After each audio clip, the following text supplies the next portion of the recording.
What's up guys, today we're going to be looking at the top 5 mid laners right now for solo queue in patch 4.3. Now I've chosen this list on how much of an impact they have and how much they can carry a game, but I'm also going to be covering how to win with them and how to beat them. Now I'm going to start this a bit differently, kind of with the honorable mention section. So Lulu is really strong right now because she does a ton of damage, she's easy to play and she beats a lot of the popular picks, but also because of the utility that she brings late game. Now the reason I'm not putting her on this list properly is because a few months ago AD Lulu was popular. It was around for about a month until Riot clearly said that they wanted her to be a support and they nerfed her damage into the ground. Now this makes me think that Lulu is going to get nerfed pretty soon, so I don't really want to put her in this top 5. It's kind of the same deal with Kassadin. He's always banned right now, so there isn't really much point going into detail about him, though he's still definitely the best mid laner by far and he should be number 1.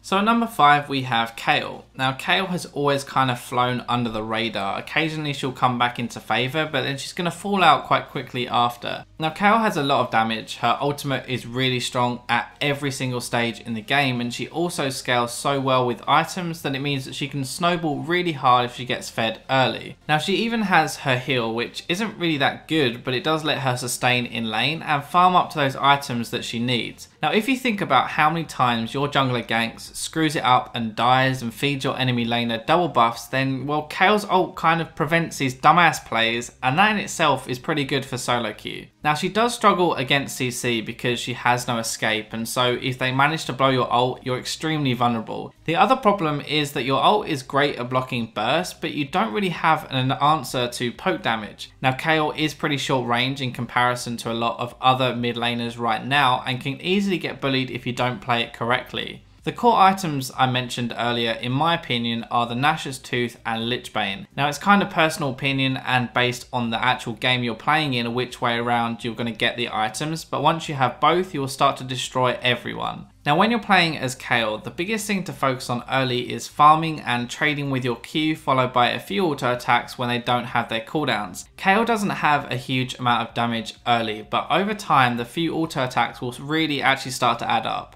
The Q slow also means that there is no way for them to avoid the following auto attacks from you, so once you're in a position where you're stronger than the other laner, then you basically get a free lane. Now Kayle isn't really mechanically difficult to play, it's more about game knowledge and decision making. Now what I mean is that the biggest difference between a good Kayle and a bad Kayle is how they use their ultimate. In teamfights you want to try and avoid using your ult on a tank or support unless ulting them is actually going to do anything for the team. Now this is where that game knowledge really comes into play. It's deciding whether ulting a particular person is worthwhile or not. One problem that Kayle does face is the fact that she naturally pushes her lane with her E, and so you'll be getting a lot of jungle pressure onto your lane. If you get far enough ahead, chances are that you can probably just burst the opposing mid laner down and maybe even escape with your ult, but up until that point you need to make sure that you aren't shut down, so you do need to ward or play safe.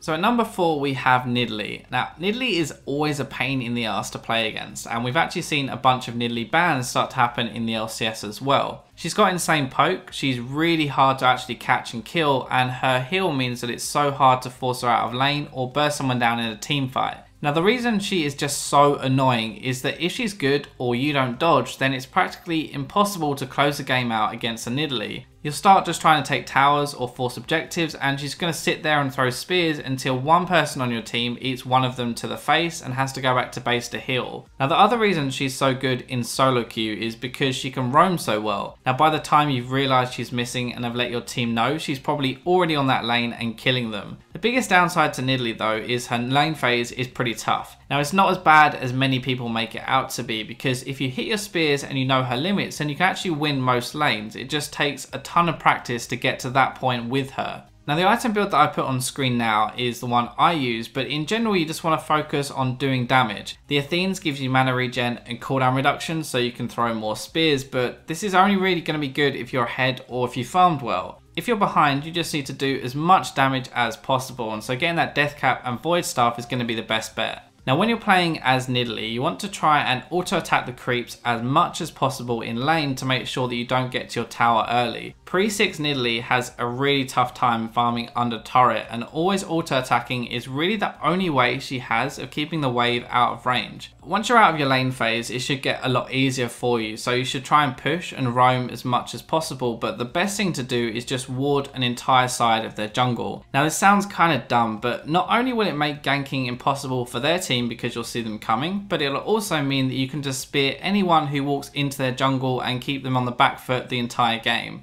Now one of the downsides to playing Nidalee, especially at lower elos, and this is one of the complaints that a lot of people have, is that your team just doesn't have enough patience to let you poke. Now the way that I deal with this is to just be more proactive with my poking, so I walk up front, I'll start throwing those spears a bit earlier than normal and try and give yourself a bit more time before your team arrive. Obviously the best thing to do is to just hit all your spears, but honestly I'm pretty bad at this game, so that doesn't work for me. Now the on-screen tips are pretty much all you need to beat Nidalee. You dodge her spears, you force fights instead of sitting there and taking spears at the bum, and you try and gank her before she hits level 6. Right then, at number 3 is Gragas. Now this fat man has started to dominate solo queue, and even with the nerfs that just hit him in this patch, he's still a monster. Now Gragas has two real strengths, and that his poke and his burst. Now his Q and R combo has the potential to one-shot carries when you get 3 items, but his Q alone does a good chunk of damage, and that's not really on a huge cooldown. Now in lane he can poke with his Q and then belly slam right into them when he wants to go for a kill. When you combine this with his mana and health regen plus his natural tankiness and his passive damage reduction, it means that he's pretty hard to kill, but it's not hard for him to kill you. As if the huge damage wasn't enough, he can use his E to roam and quickly get to another lane before they can react. The thing that makes Gragas even more deadly when he roams is that if he gets behind you, he can ult you back into his allies, which makes it basically impossible to escape his roaming ganks unless you have vision of him coming and flash away. Now the biggest downsides to Gragas are that he only has 2 ranged damaging spells and that they're both skill shots. Now the fact that they are skill shots means that in theory he could just miss them both and have no impact at all in the fight, but once he's used his ult and Q, he has to wait quite a while before throwing them out again.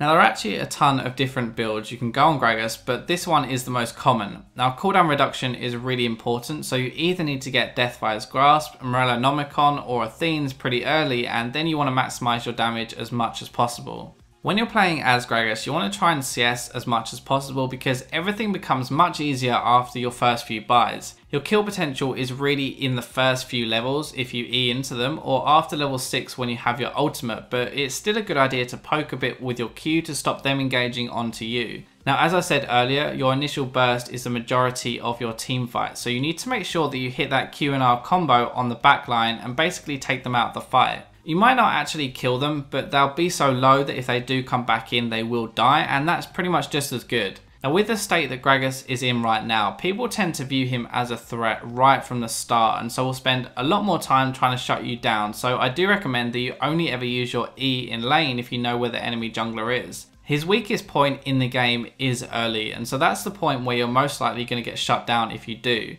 If you're playing against Gragas, you want to try and force him to CS with his Q, then when it's on cooldown you can go aggressive. At the very least he's going to have to E away when you go aggressive, which will waste even more of his mana and make CSing for him that much more difficult. Now I do just want to touch on the last point about not following him if he roams. Now it's never a good idea to leave your laners at the mercy of Gragas, but he could just be sitting in a bush waiting for you to follow him. If he is just sitting there, then you're gonna die, and so you really need to ward to see him moving, let your laners know that they have a fat man incoming, and then push the mid lane wave to the turret.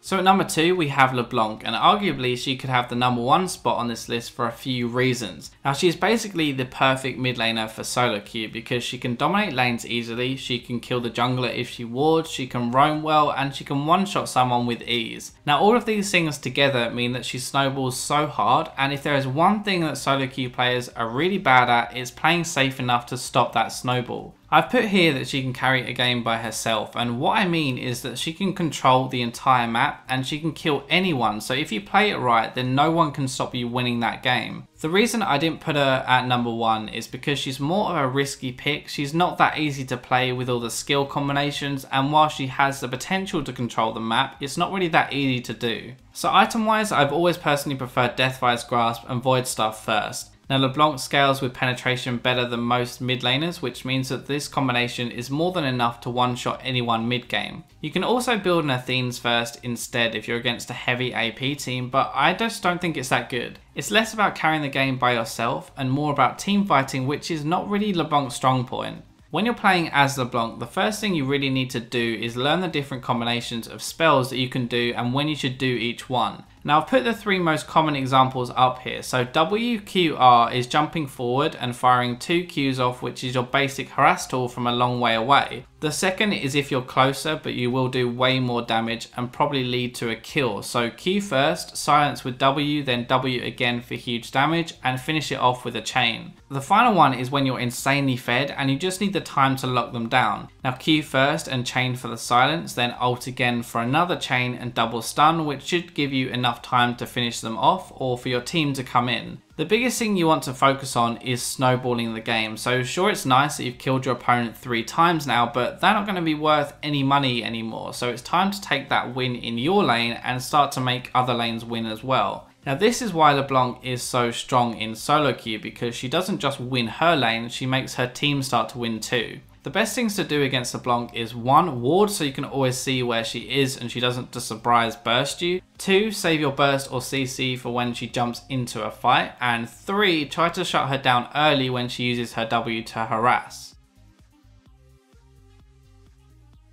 Okay, so number 1 we have Ziggs, and this is probably the one champion who I think is borderline overpowered and doesn't ever get banned in solo queue. Now Ziggs has a great laning phase, great teamfight damage, great zone control, huge burst and insane wave clear. The reason wave clear is so important right now is because the meta has shifted more to objective and tower pushing rather than huge teamfights that decide the game. Now Ziggs makes this really difficult because even if you're behind, you can just clear the wave with an E and Q or your ultimate and suddenly it gives the rest of your team time to react. His spells also mean that he can farm easily, and the fact that he scales so well with items means that he's going to reach that power spike pretty early into the game. The biggest problem with Ziggs is that all of his skills are skill shots, and so if you have a rough game and you miss everything, then you will do literally no damage. Now this is the most standard build as cooldown reduction means more bombs, and it has a serious mana issue if you don't get Athenes. After your Death Cap and Void Staff, it's pretty much up to you what you build, but in general Zhonya's is a safe choice and Lichbane is ridiculously fun when combined with his passive. Now when you're playing as Ziggs, you have to remember that your passive is actually where a ton of your lane pressure comes from. Now if you auto attack with the passive and Q someone, that's going to do around 30% of their health, do that twice and suddenly you're in kill range. Now Ziggs has a potential to win pretty much any lane if you hit your Qs, because its range is so high it's impossible for the enemy to return any damage.